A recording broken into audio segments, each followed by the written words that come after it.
苦楚之战第6章，滇缅大逃难第12集。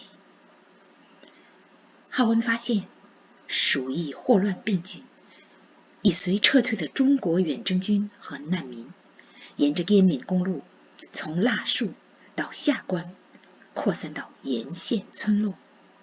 林浩恩在从宝山到昆明的滇缅公路途中，遇到搭飞虎队吉普车去大理福音医院的美国女宣教士伍德医生。在昆明董梦红家，浩恩从董太太杨淑英得知严保慧依然单身。怒江天堑是造物主送给云南人的护城河，日军奈何不得，只好把渡江无望的怒气一股脑撒在战俘和平民身上。日军把对中国守军和美国飞虎队的恨都卸在被俘国军官兵、美军迫降飞行员、被俘南洋华侨机工、缅甸华侨难民，还有沦陷的滇西人身上。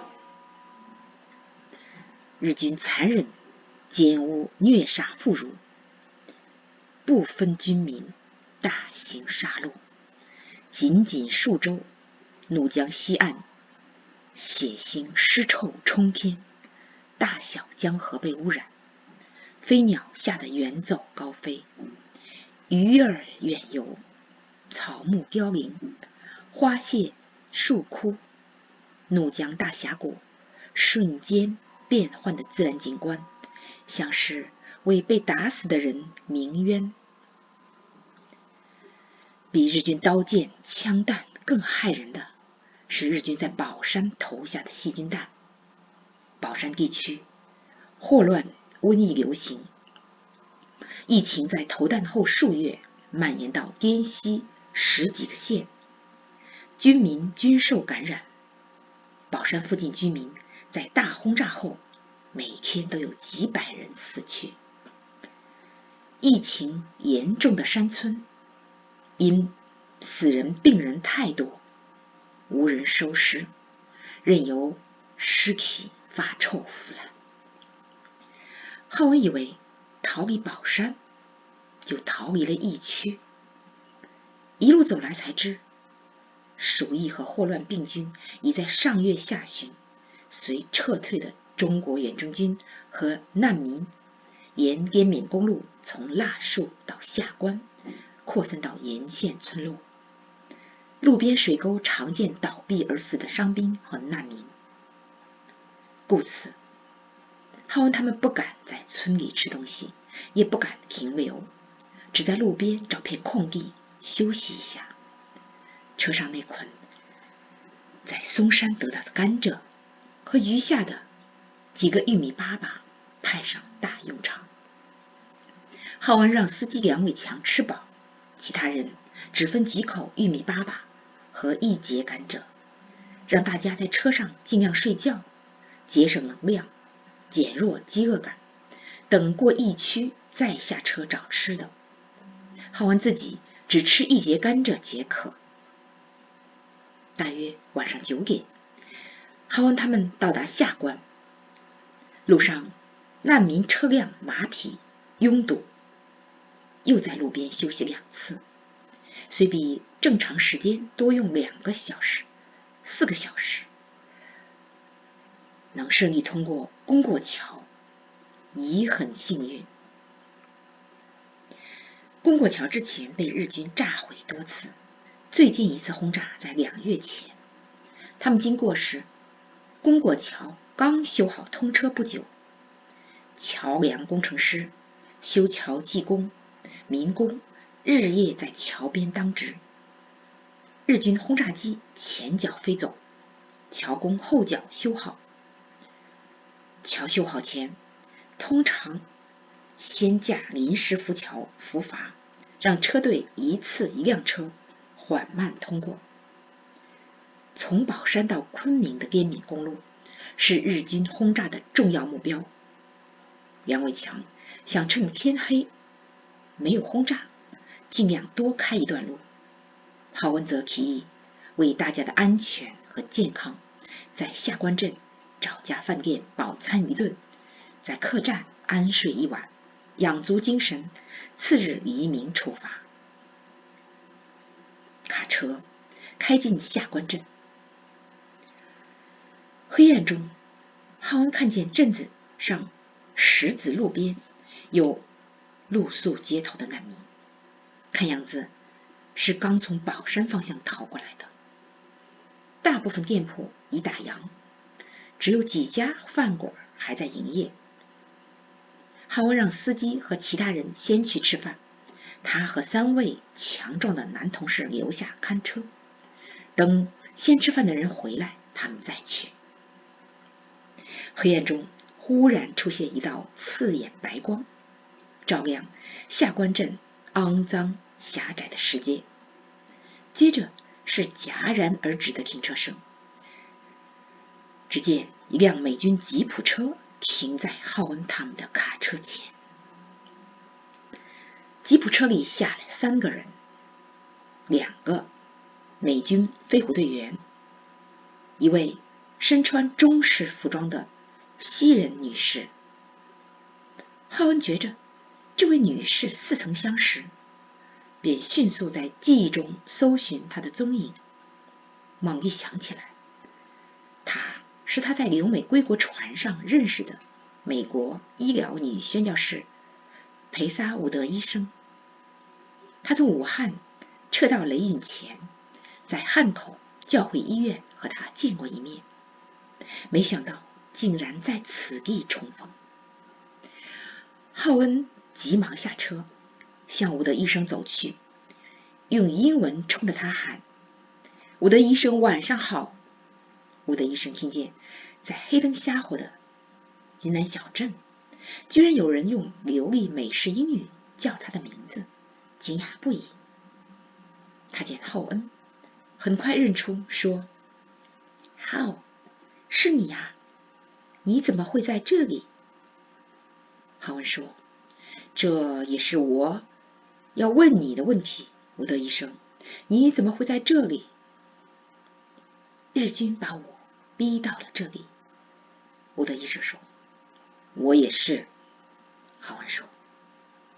日军偷袭珍珠港，美国对日本宣战，美国领事馆派车把留在徐州的美国人连夜撤离，恰好从开封转移到大理的福音医院缺医生，我就被差来了。伍德医生接着说。伍德医生告诉郝文，他在徐州教会医院服务多年，已把徐州当成家园。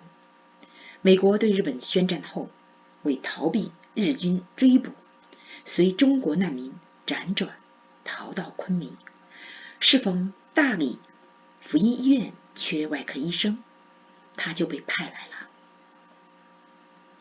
你是怎么搭上飞虎队吉普车的？郝文问伍德医生。从昆明来大理的路上，我乘坐的卡车刚过楚雄不久，就坏在天子庙坡海拔约2500米靠顶坡顶的地方。